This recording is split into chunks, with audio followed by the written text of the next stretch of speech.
Okay, so it's been a bit, but like today I'm gonna try to show three things from each of the consoles, uh, PS5 and Xbox Series X, that I miss when playing the other.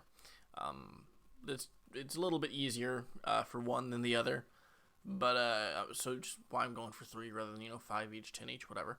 There are three at the very least, maybe four, but I like three better. All right. Obviously, this is all subjective. I'm just saying. But like starting off the PlayStation, we have actually this bottom bar right here, which I didn't like at the beginning because typically speaking, as you get into it, you're used to like just pressing it, pulling up the main menu if you're especially if you mainly played on PlayStation.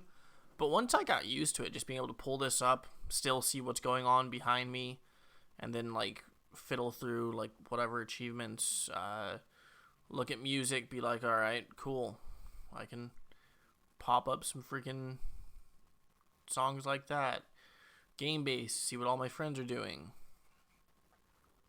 And then that's kind of going to link into my second thing that I kind of end up missing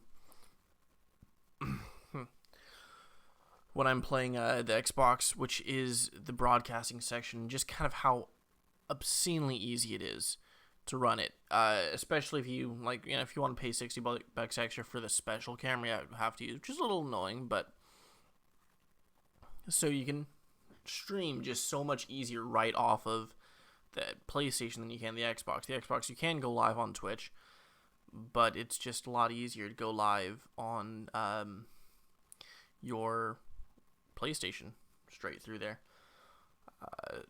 And then kind of the third and final thing is actually going to end up being two features on the DualSense. The first feature is actually going to be, it's one thing, but it's two features.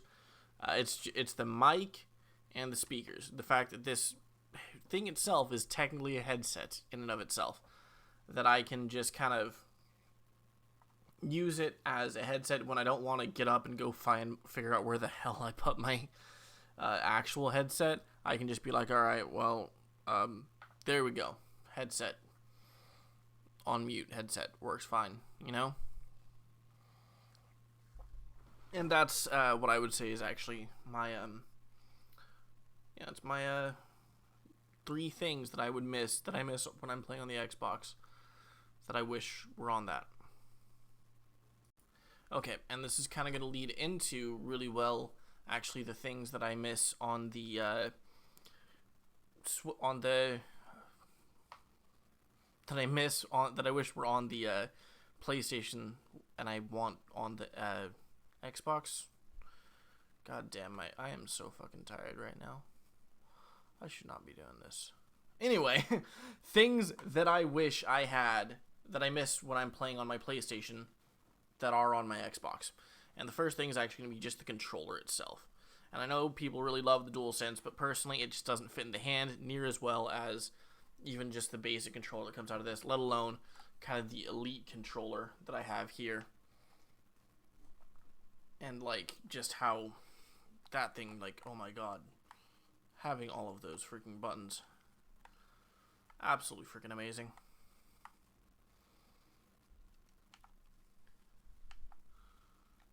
Anyway, I'm so tired. I am so amazingly tired.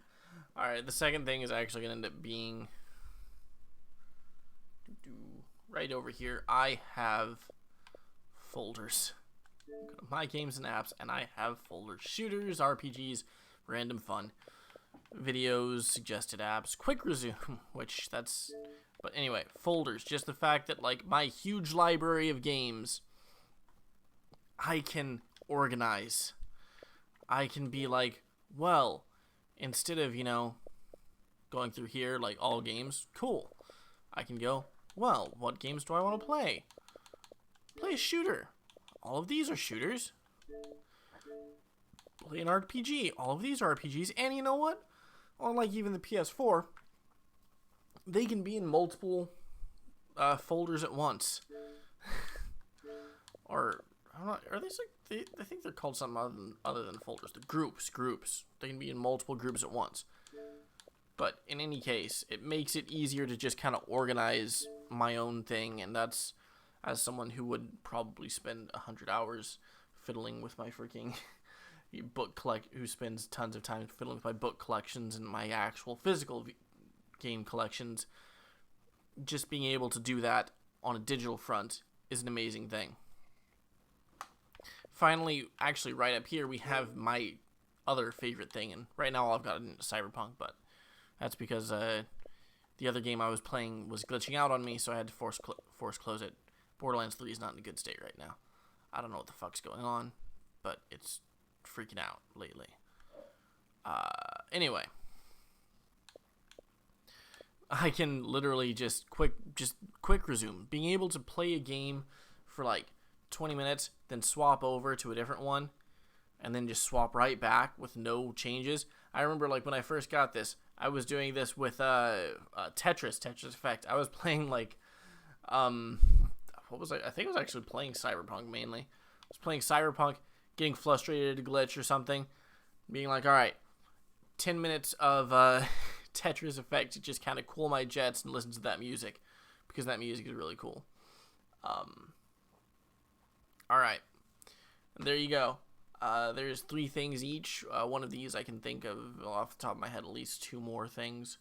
And then the other, I'm having a harder time, so I'm not going to bother really going for another thing. But yeah. So,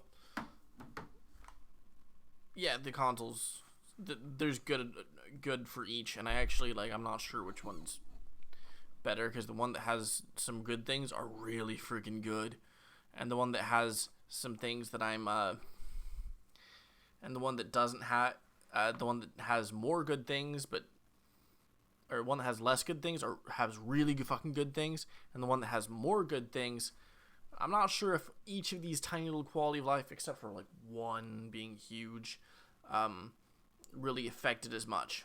So, and that's just me though. Affect your like moment-to-moment gameplay as much. But hey, let me know what you think. What else is there on there that like each one that you miss and stuff? I guess I don't know. Fuck, I need to sleep. God damn, why am I awake at this point?